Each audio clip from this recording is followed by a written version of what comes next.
if you're just scrolling and you're seeing this and you're a gun owner, I don't know how you're not curious and wanting to click on this. I'm sorry for all the clutter around. I don't have a lot of space.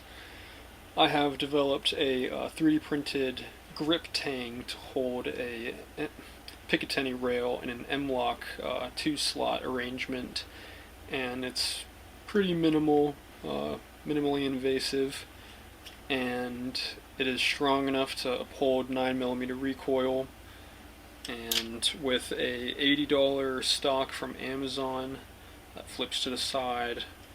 The practicality of this I'm uncertain of outside of manipulating a handgun, or a top slide of a handgun, which makes me think it was made for this. However, I can't confirm that. Anyway, so I have the ability to rack it up here and have this down and have all this space, or have it flipped up and have access all over the gun, and the grip is fully exposed. Anyway, just happened to be that way. I'll, in the description, eventually update it to feature this. It's more important to just get this uploaded. The O sight has a large window, which is ideal for experimenting with such things. I don't have another G17 with a slide cut. If you're going to opt for trading portability for a third point of contact, why not include a magnifier? And this is also a budget option. So let's just transfer the two, because it's really important that you see both of them and their operations, because this size is great for a red dot because you're not going to be able to use the iron sights when the length of pull is just that. You're not making use of those iron sights. Trust me, it's not practical. However, if you have a red dot, that works great. So no worries there.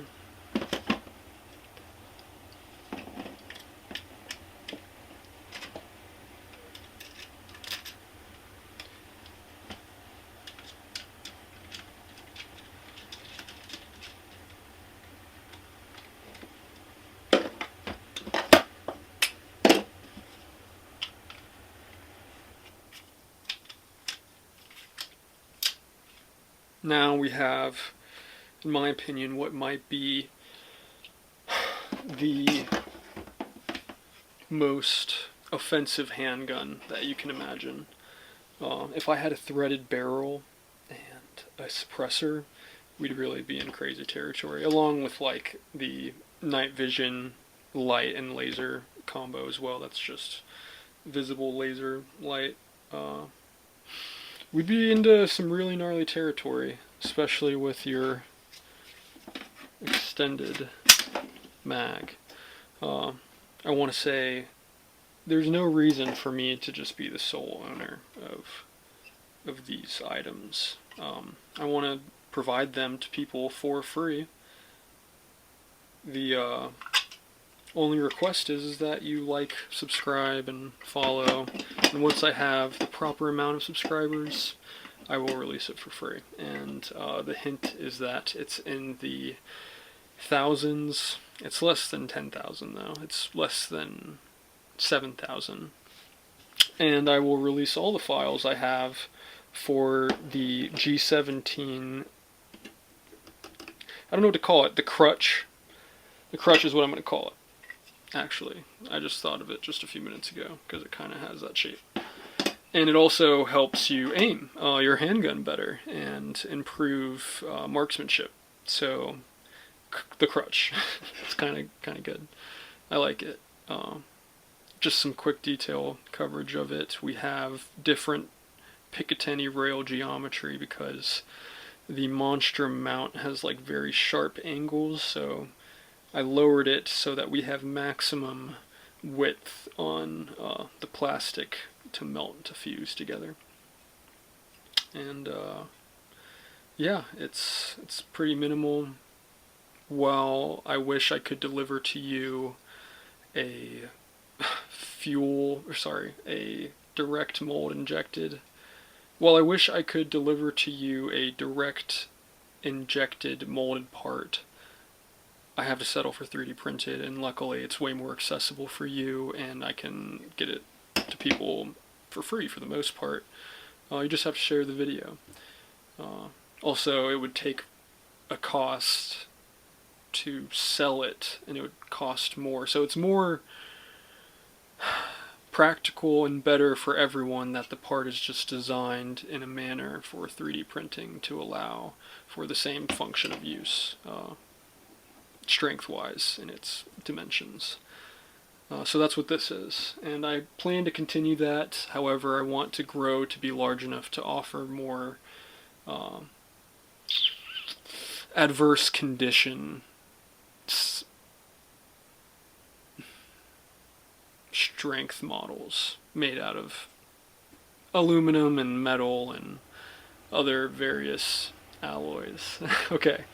So hopefully just looking at this and being exposed to it, you can understand how significant the potential impacts are, where if you are one of the guys who can everyday carry your G17 or G19, you can keep this in your glove box, in your backpack, in your truck, and together they really improve the capability of your handgun's marksmanship at extended ranges. My theoretical limit is 75 yards is going to be very realistic for this type of attachment setup, as when you're wielding a shoulder fired weapon system, they're typically rifle length and have rifle weight, but these things are feather light when it comes to their weight, and you're able to have very long holdovers on target without fatigue with this sort of weight on your weapon system you're holding up in front of you. So that's really exciting to get to share with you all that there is a free stock chassis conversion kit. PCC is a common phrase. It's kind of hard to call this a carbine because it really is a handgun with a friend that is something you hold between your grip and your shoulder, and the two of them hold hands and hug each other just tight enough to have accurate shots.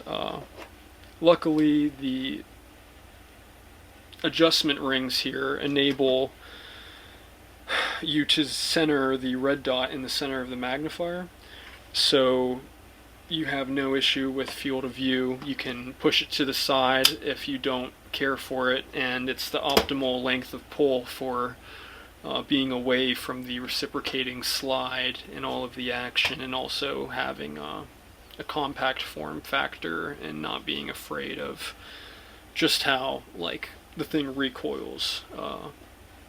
So sure, the P365 and its chassis systems are great.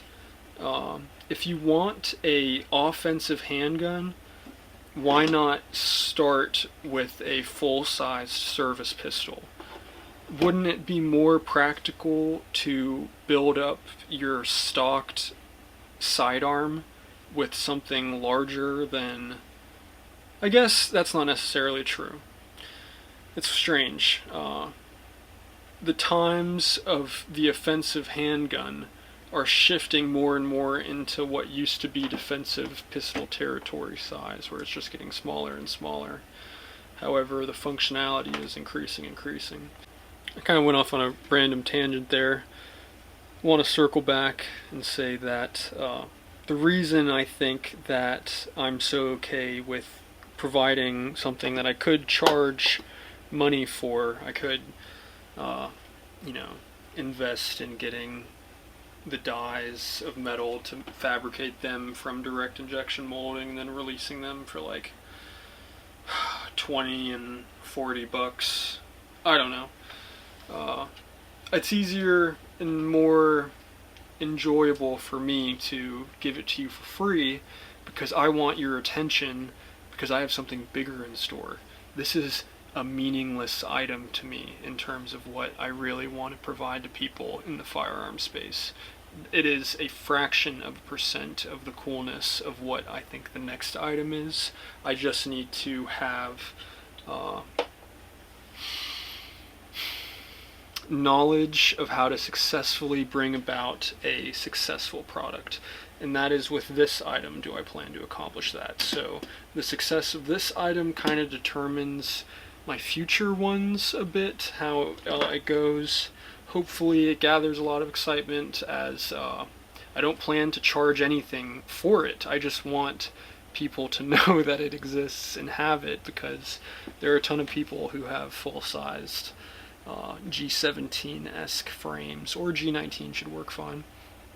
And this allows you to enhance your marksmanship from distance, or have the extended holdover without fatigue, or stabilized accuracy, or even if you just want to zero in your red dot and you don't have a second, you don't have a pistol bench brace for shooting, and you want to sight in your red dot and maybe you have Parkinson's. It's not going to be possible without a third point of contact, or like, I guess maybe you could brace it on a table, but it's really practical to have this just for sighting in the red dot. Yeah, anyway, another trick, little tip. It's actually just a red dot sighter in. That's not a word. ATF, this is a tool for sighting in your red dot and nothing else. It's called the Crutch, and it's for sighting in your red dot. Peace out.